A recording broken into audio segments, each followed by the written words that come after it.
de flujos de campos vectoriales, en nuestro caso el campo de velocidades, a través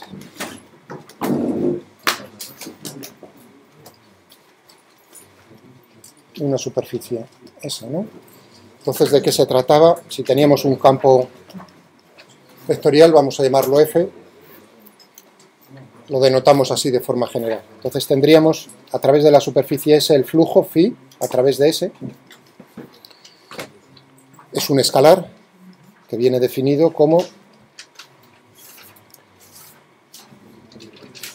F producto escalar de diferenciales.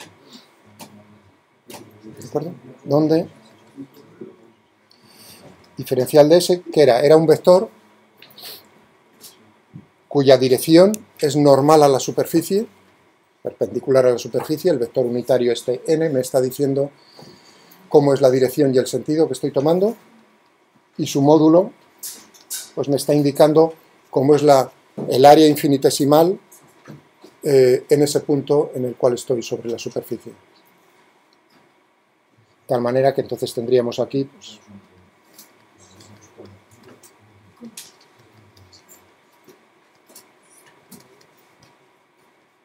si la superficie es cerrada,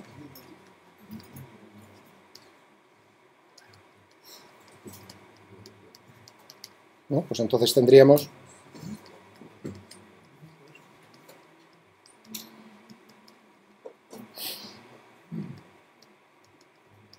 y aquí, mientras que en superficies abiertas no hay un convenio, sino hay que decir de qué lado a qué lado de la superficie queremos calcular el flujo, en superficies cerradas hay un convenio que es considerar el vector normal siempre hacia afuera, porque cuando en una superficie cerrada hay dentro y fuera de la superficie, el convenio en superficies cerradas es n tiene el sentido hacia afuera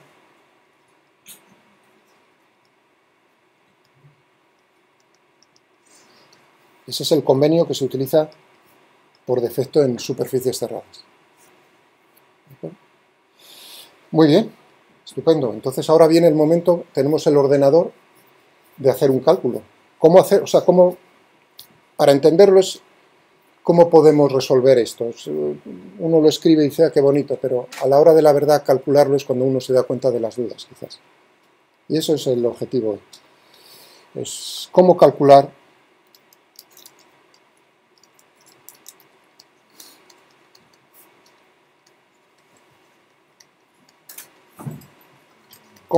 el flujo. Pues una manera sencilla es parametrizar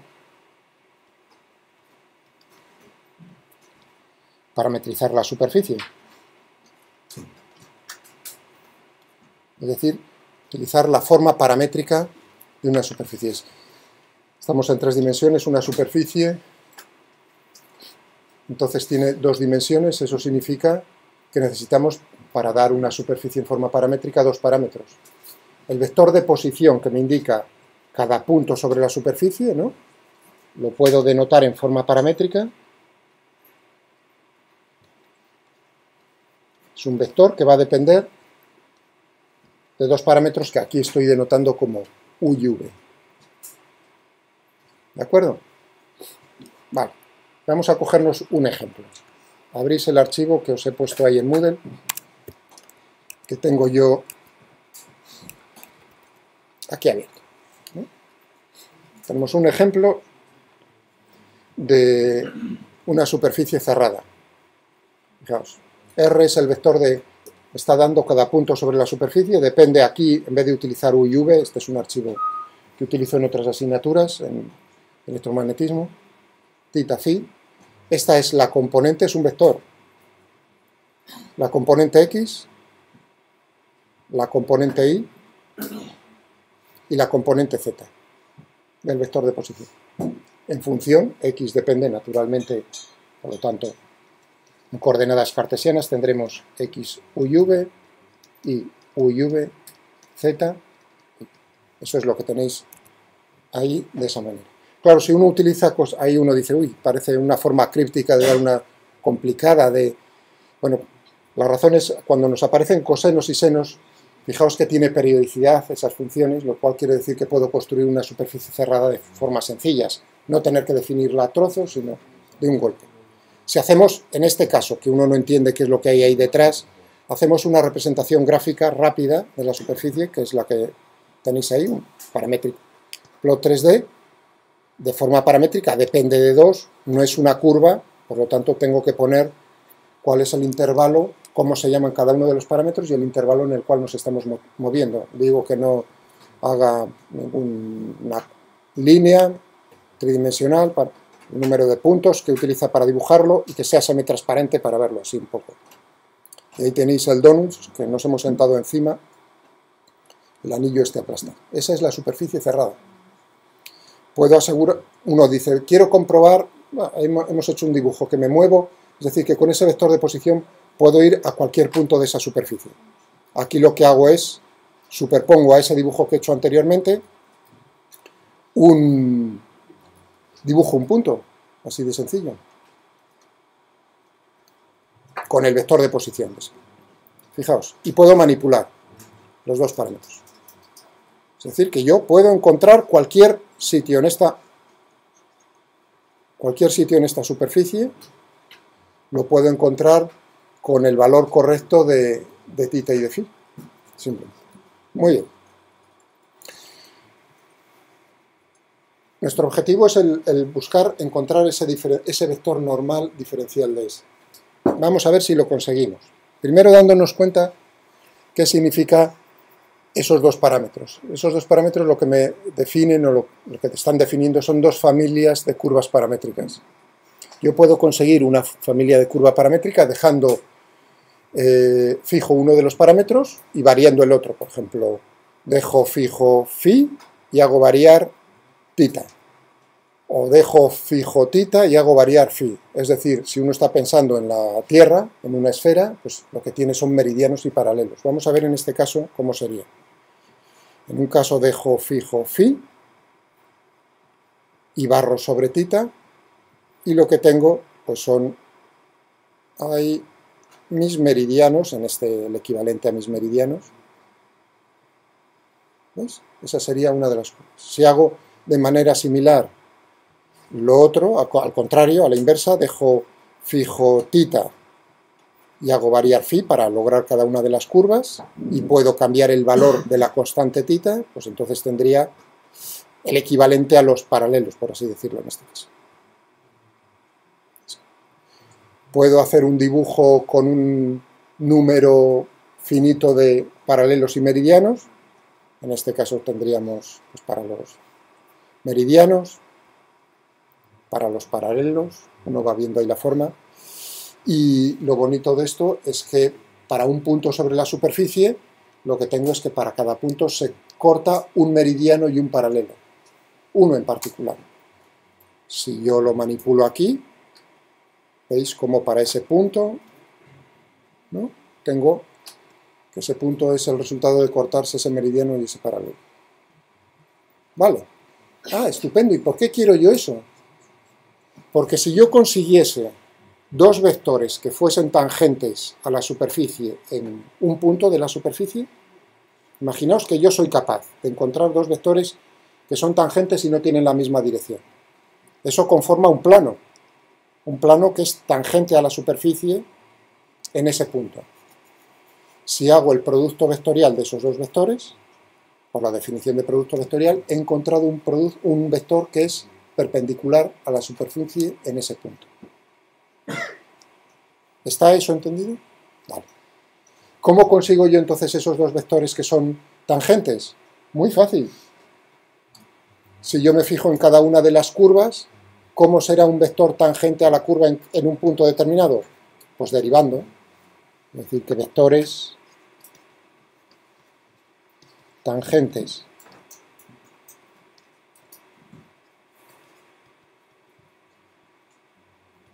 en un punto de la superficie los puedo encontrar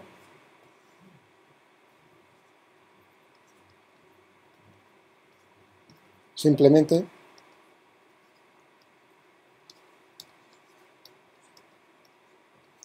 derivando. Es como si fuesen trayectorias. Tengo que dejar en un caso phi es constante y derivo con respecto a θ. En este caso utilizo la misma notación que he escrito aquí. La derivada de r con respecto a u, ese sería un vector que es tangente a la superficie en el punto correspondiente a los parámetros uv. El vector que es el resultado de hacer la derivada parcial de r con respecto a v, va a depender de u y v, son dos vectores que son tangentes a la superficie en un punto. Vamos a ver si eso es verdad. Los defino. Aquí ya no vale las primas, porque la derivada, denotar la derivada con una prima es para funciones de una sola variable, aquí son de dos. Es decir, que estoy diciendo, defino el vector tangente tθ en el archivo, la derivada parcial de r, que depende de θ y φ, con respecto a θ. De forma similar, el vector tangente tφ, la derivada parcial de r con respecto a φ. Ya tengo los dos vectores, son tangentes. Voy a ver si los puedo dibujar. Aquí simplemente es ir dibujando un dibujo sobre el otro que estoy haciendo. Vamos a ponernos por aquí. Bueno.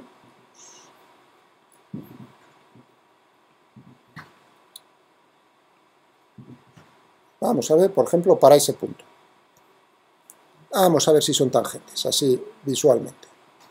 Vamos a girarlo y yo diría que las matemáticas no nos han dejado abandonados.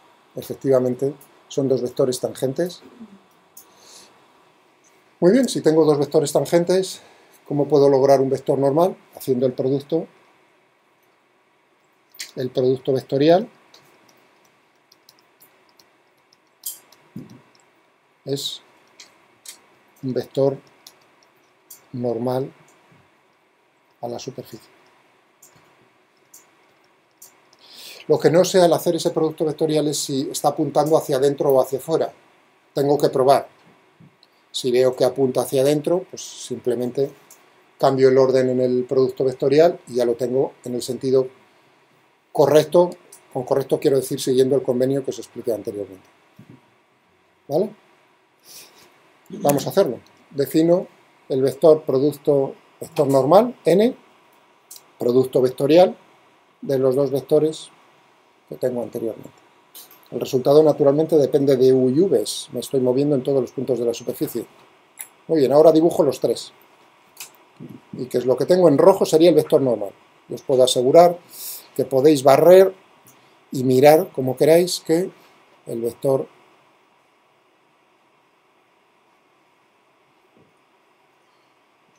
es perpendicular a la superficie y hacia afuera, es decir, que he encontrado el orden correcto en el producto vectorial. Aquí me preguntó antes uno de vuestros compañeros en un grupo anterior que qué significaban los 0,5 y 0,7. Eso no tiene nada más que un significado de hacer la longitud de los vectores uno determinado para que no sean muy grandes en la representación gráfica. No tiene ningún sentido de otro tipo, nada más que el tamaño del vector. ¿Vale? Pero ahora, o sea, que tenemos ya un vector normal a la superficie hacia afuera, pero nosotros queremos, si quisiéramos el vector unitario, buscaría el módulo y lo dividiría por el módulo y tendría n. ¿Es necesario? No, porque lo que vamos a comprobar es que precisamente el módulo de ese vector es precisamente el área infinitesimal en ese punto. Pensad ahora un momento, lo que voy a hacer a continuación es, el plano de la pantalla es el plano tangente a la superficie en un punto, en este. Entonces tendría este vector, que sería, por ejemplo, y este otro vector. No tienen por qué formar 90 grados.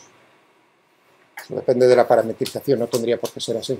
Por eso le estoy dando un ángulo que no sea de 90 grados. Vale, muy bien. Y ahora digo, yo quiero un área infinitesimal. Con estos vectores tienen una longitud finita. ¿Cómo puedo hacerlos infinitesimalmente pequeños? Multiplicando este por diferencial de u y este por diferencial de v. Eso significa que entonces tendría aquí este vector y este vector. ¿De acuerdo? Que forman un paralelogramo de área infinitesimal diferencial de S. Cada uno de los lados es uno de esos vectores. Y ahora uno se acuerda o intenta recordar en geometría cómo calculo, si a mí me dan los dos vectores que forman un paralelogramo, cómo hallo yo el área de ese paralelogramo formado por los dos vectores. El módulo del producto vectorial de los dos vectores me da precisamente el área. Es decir, que en este caso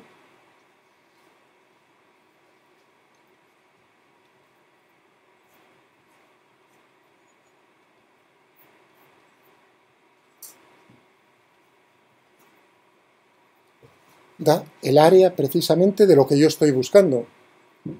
Eso quiere decir que tengo todo ya, de golpe. El vector diferencial de S, cuyo módulo es el área infinitesimal, cuya dirección es perpendicular a la superficie y hacia afuera, no es nada más que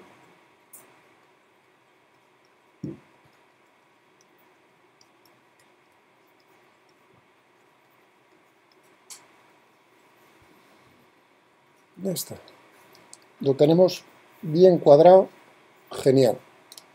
El primer cálculo que uno puede utilizar es, entonces podríamos calcular el área de esa superficie, de este ejemplo que tenemos. El área de esa superficie, ¿el área cuál sería? Eso. Vamos a ver si lo calculamos. Calculo la integral de forma numérica de norma, es el módulo del vector, entre θ y φ. El área es 92,9654 de esa figura, de ese anillo aplastado que estáis viendo. Eso por si tuviese curiosidad en calcular el área. Pero lo que vamos detrás nosotros es aquí está escrito de una manera más bonita. Lo que vamos buscando es el flujo de un campo de velocidades, campo vectorial, necesito en este ejemplo entonces definir un campo vectorial. ¿Cuál defino? Le doy nombre, field. Tridimensional, no me queda más remedio. Componente X, en cada punto del espacio de coordenadas X y Z es un vector cuya componente X es menos Y, cuya componente Y es X más Y, cuya componente Z es Z cuadrado. Si quiero hacerme una idea un poco de cómo es ese campo vectorial, pues puedo hacer un dibujo en vector plot tridimensional que en principio, pero son muy difíciles de ver, da un poco la estructura, pero no es fácil sacar información. He hecho el dibujo simplemente para que lo veáis, todos los puntos del espacio. Si yo quisiese, porque realmente a la hora del flujo, fijaos una cosa importante, ¿qué significa?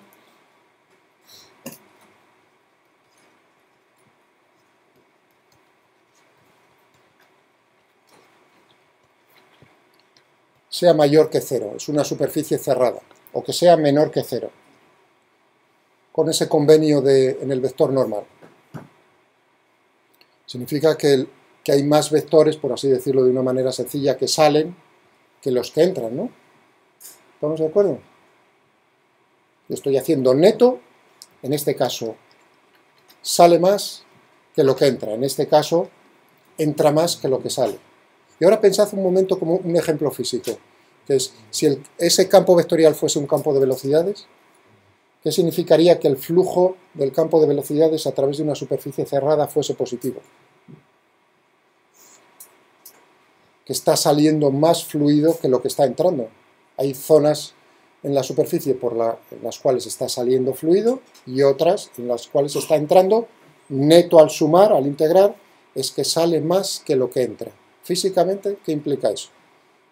Que dentro de esa superficie o bien tengo una fuente, un grifo, por decirlo así, de una manera sencilla, una fuente donde está creándose fluido, por así decirlo, o bien si no hay ninguna fuente, no hay ningún grifo, significaría que entonces en el tiempo la densidad del fluido en esa zona del espacio, enmarcada por la superficie S, está decreciendo. Si sale más que lo que entra, a lo largo del tiempo la masa que tenemos dentro del fluido, dentro de ese, va decreciendo. El volumen no cambia, la densidad disminuye. Y al contrario, si el flujo neto es negativo, eso significa que la densidad, si no hay ninguna sink, ningún sumidero de fluido, significa no queda más remedio que la densidad del fluido aumente. Es así de sencillo. Vale. Estaba diciendo, bueno, en este problema. Entonces quiero ver en determinadas zonas, al azar, puntos, escojo puntos al azar sobre esa superficie. Aquí los tenéis con un cierto brillo, parece lo hice así bonito para que pareciese un traje de luces. Bueno, y en esos puntos dibujo los vectores. Ya no en todos los puntos del espacio, sino únicamente en esos puntos sobre la superficie. Y aquí uno ve, pues, parecido a mi cabeza, calborota, quiero decir, como en ciertas zonas está saliendo y en otras, pues, está entrando por ahí. ¿No? Ahora necesitamos hacer el cálculo. Muy fácil. Teníamos que hacer el producto escalar de f, de field, por diferencial de s. Producto escalar, dot. ¿De qué vectores?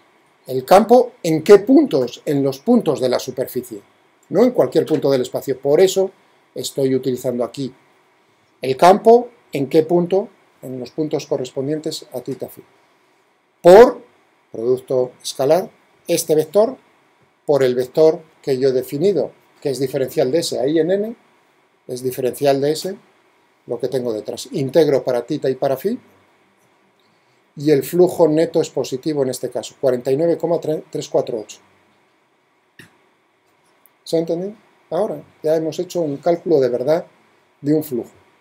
Esto, por cierto, también nos serviría para hacer otro tipo de cálculos muy interesantes, lo que estamos haciendo con superficies.